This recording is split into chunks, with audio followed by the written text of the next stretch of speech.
Bom dia a todos, que a paz do nosso Senhor e Salvador Jesus Cristo esteja contigo, meu irmão e minha irmã.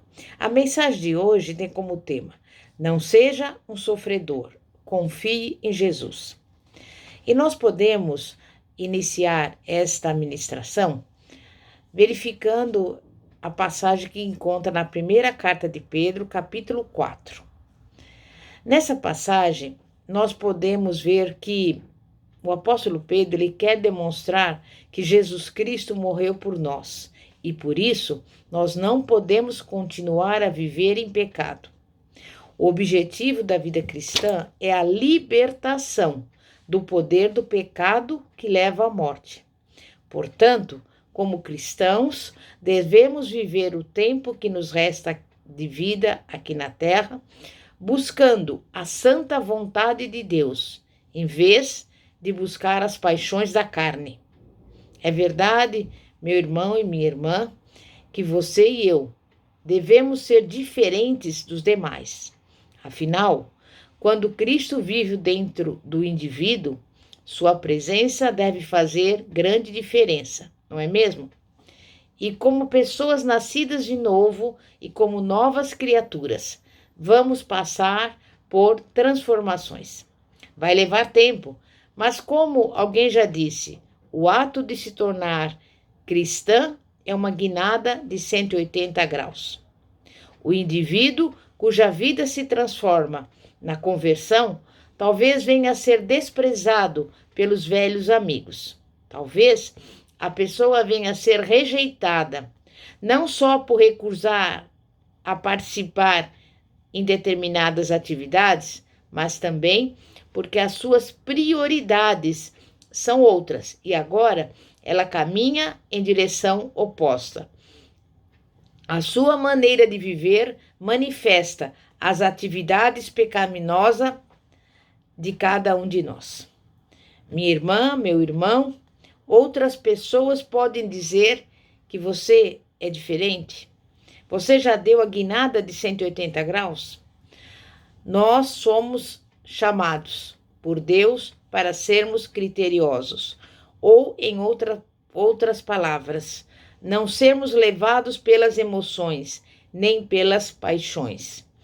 E essa poderosa característica nos capacita a manter uma perspectiva adequada sobre a vida eterna.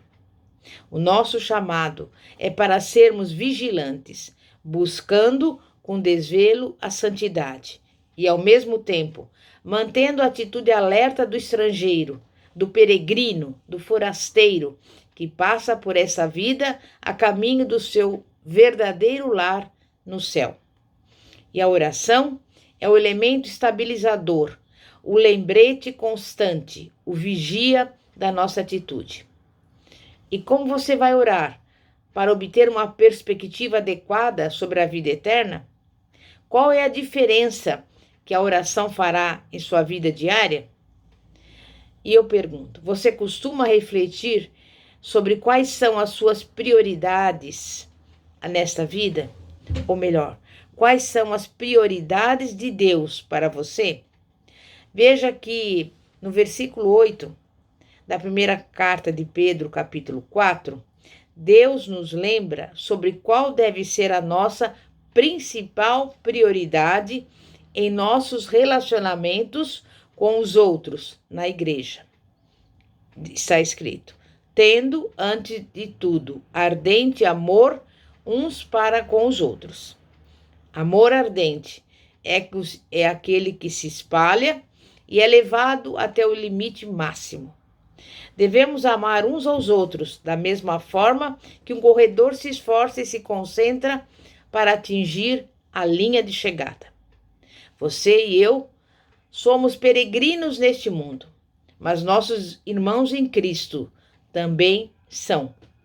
Deus diz em seguida que devemos ser mutuamente hospitaleiros, isto é, amar o forasteiro ou o peregrino. Devemos abrir as portas uns para os outros e atender às necessidades uns dos outros enquanto estivermos aqui nessa terra. E por fim, Deus aponta para os nossos dons espirituais. dons graciosamente oferecidos a todo cristão e por meio dos quais o Espírito Santo ministra ao corpo de Cristo. Esses dons devem ser utilizados na igreja em amor e em benefício dos outros. Proponha-se a descobrir qual é o seu dom, desenvolvê-lo e utilizá-lo. Essa passagem é muito singela e não deixa dúvidas sobre a nossa identidade e sobre aquilo que deve ser enfocado e efetuado. Vejamos alguns objetivos. Primeiramente, em relação a si mesma, eu quero que você fique atenta quanto à perspectiva da eternidade. O nosso lar não é neste mundo. Portanto, precisamos combater a tendência natural de nos envolvermos demais aqui. Precisamos nos lembrar de que as manchetes dos jornais diários são apenas um indicativo de como Deus está movendo este mundo de acordo com seus planos. Nós precisamos lembrar que não devemos nos apegar às coisas do mundo, como bens, propriedades e investimentos, mas devemos nos apegar às coisas do alto, onde Cristo está sentado à direita de Deus. Precisamos estar prontos e dispostos a partir a qualquer momento. Em relação aos outros, nós temos que ficar atentos quanto às nossas responsabilidades para com o povo de Deus. Precisamos espalhar amor como bom administrador das graças que Deus nos tem concedido. E é da vontade de Deus que a nossa vida e o nosso amor estejam concentrados no povo dele e não neste mundo. O chamado de Deus é para que nós venhamos amar, abrigar e cuidar dos nossos irmãos em Cristo. Devemos ter consciência da dedicação que essas 3 tarefas exigem. Pense nisto: amor incondicional, empenho para praticar a hospitalidade e esforço diligente no desenvolvimento e na utilização dos dons. Resta-nos apenas orar.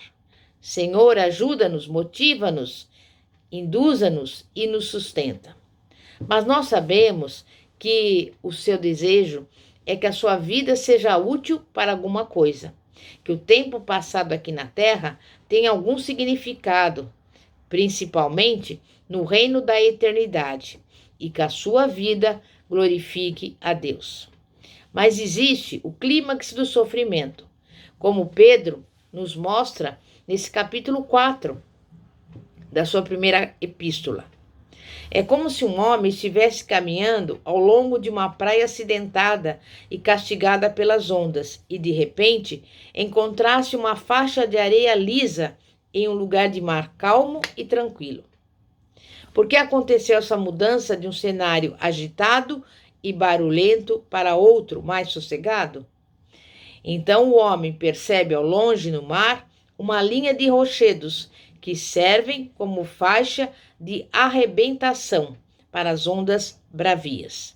Mas ele também nota outra coisa, um odor desagradável. É isso mesmo. Por causa do quebra-mar, as águas estavam calmas, mas também estagnadas. Mais que depressa, ele se afasta, preferindo o frescor gerado pelas ondas violentas e os aromas trazidos pela forte brisa marinha. A mesma coisa ocorre com o sofrimento. Ele parece indesejável, mas traz consigo a pureza, a limpeza, a florescência e o desenvolvimento de coisas melhores. Sobre o aspecto negativo, o sofrimento é inevitável. Na verdade, o sofrimento é um presente para o cristão. Em vez de se perturbar e de achar que alguma coisa estranha está acontecendo com você, que tal receber de bom grado a realidade do sofrimento nessa vida?